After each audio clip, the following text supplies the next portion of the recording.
Less than 48 hours ago, Donald Trump threatened to wipe out an entire civilization. The President of the United States, the most powerful man on earth, posted on social media that a whole civilization will die tonight, never to be brought back again. And Iran? Iran didn't blink, and people formed human chains at bridges and power plants, basically telling the US, if you want to destroy this, you go through us first. How did a sanctioned, isolated country that America has been trying to destroy for 45 years walk away from this ceasefire looking like it won? And what does this moment mean for every other country watching? China, North Korea, Russia, every country that has ever been threatened by American military force. Keep those questions in your head, because by the end of this video, every single one of them will be answered. Tehran sat down, pulled out a piece of paper with 10 points written on it, handed it to a Pakistani intermediary and said, "Here are our terms." And America accepted them as, in Trump's own words, a workable basis on which to negotiate. Read that again. America accepted Iran's terms as the basis for negotiation, not the other way around. So today, we are going to do something the mainstream media is completely failing to do. We are going to read between the lines of this ceasefire. We are going to explain what Iran actually demanded. We are going to explain what America actually conceded. And we are going to answer the question that changes everything you think you know about power in the modern world.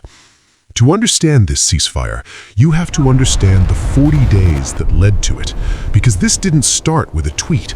This started with a war that the world was completely unprepared for.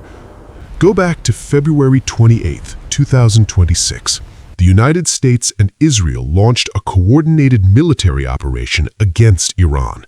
The stated objective was simple: destroy Iran's nuclear program, degrade its military capability, and end the threat of an Iranian bomb once and for all.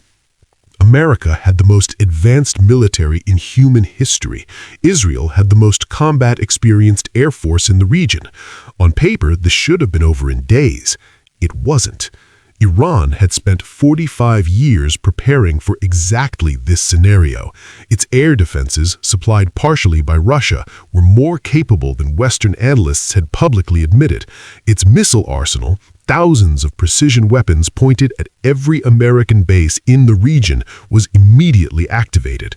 Within hours of the first American strike, Iranian missiles were hitting American bases in Iraq, Syria, and Qatar. Hezbollah in Lebanon opened a second front against Israel simultaneously. The Houthis in Yemen immediately closed the Strait of Hormuz, the narrow waterway through which 20% of the world's oil flows every single day. Global oil prices exploded. Financial markets panicked. Shipping companies rerouted everything. The global economy felt the impact within 72 hours. For 40 days, the exchanges continued. America struck Iranian nuclear facilities. Iran struck American bases. Israel struck Lebanon and Gaza. Hezbollah struck northern Israel. The Houthis kept the strait closed. Attention all vessels! This waterway is closed. Turn back now or be subject to engagement. Every day the cost mounted. Every day the risks escalated. Then something happened that nobody expected. America, with all its military power, could not force Iran to simply stop. Iran kept fighting. Iran kept the strait closed. Iran kept its proxy network active across 4 countries simultaneously.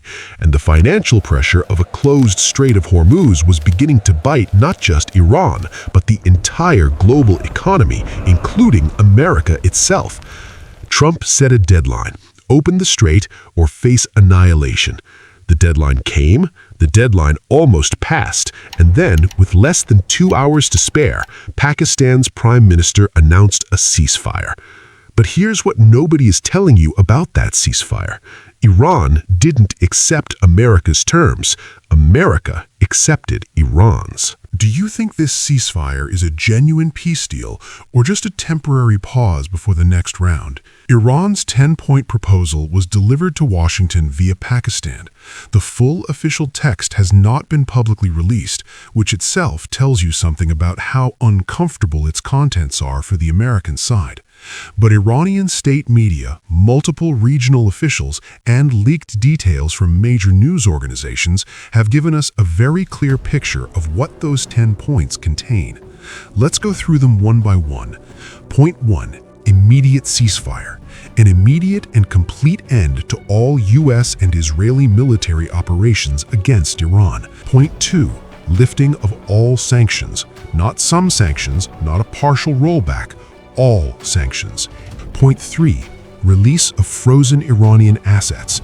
Billions of dollars in Iranian funds frozen in international banking systems over decades of sanctions. Iran wants them back. Point 4. U.S. military withdrawal from the region. Here is where it gets truly extraordinary.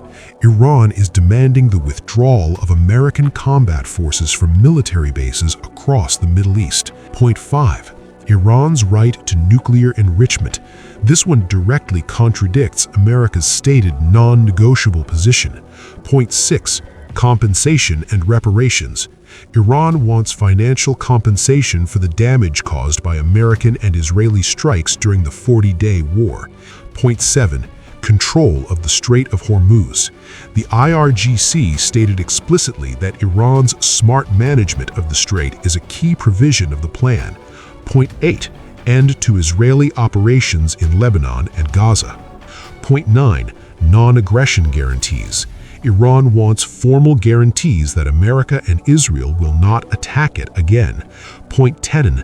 Recognition of Iran as a regional power. Trump said America accepted the general framework of these 10 points as a basis for negotiation. Which of those 10 points do you think America will never agree to in the final deal? Comment the point number below. I want to see which one this audience thinks is the real deal breaker. Pakistan just became the most important diplomatic player in the Middle East almost overnight. Did you see that coming? And what do you think China's real role is behind the scenes? Inside Iran, the ceasefire is not being presented as a compromise, it is being presented as a victory, a total victory. Iran's Supreme National Security Council issued a statement saying that nearly all the objectives of the war have been achieved and that America has suffered an enduring defeat.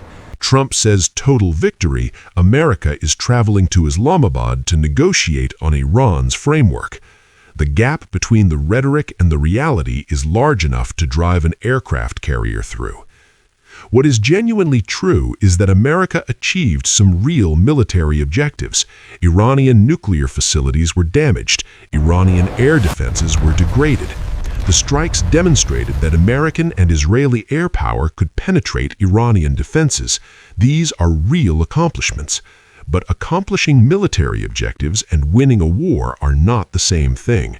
America accomplished military objectives in Iraq, too. It accomplished military objectives in Afghanistan, too. We know how both of those stories ended. Israel is perhaps the biggest strategic loser of this entire episode.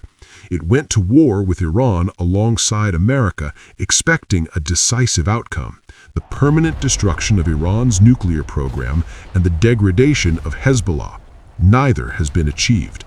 Iran's nuclear knowledge survives. Hezbollah, despite severe losses, is not destroyed, and Israel now finds itself in a ceasefire it didn't fully agree to, with Lebanon still burning, and with its American patron having accepted an Iranian framework that does not include Israel's core security demands.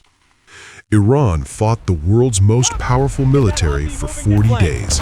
It kept the world's most critical oil choke point closed. It forced America to a negotiating table it did not choose. It presented 10 demands that would have been considered fantasy a year ago, and America called them a workable basis. History will record what happened next, whether the deal holds, whether the negotiations succeed, whether this is the beginning of a new Middle Eastern order or just a pause before the next explosion.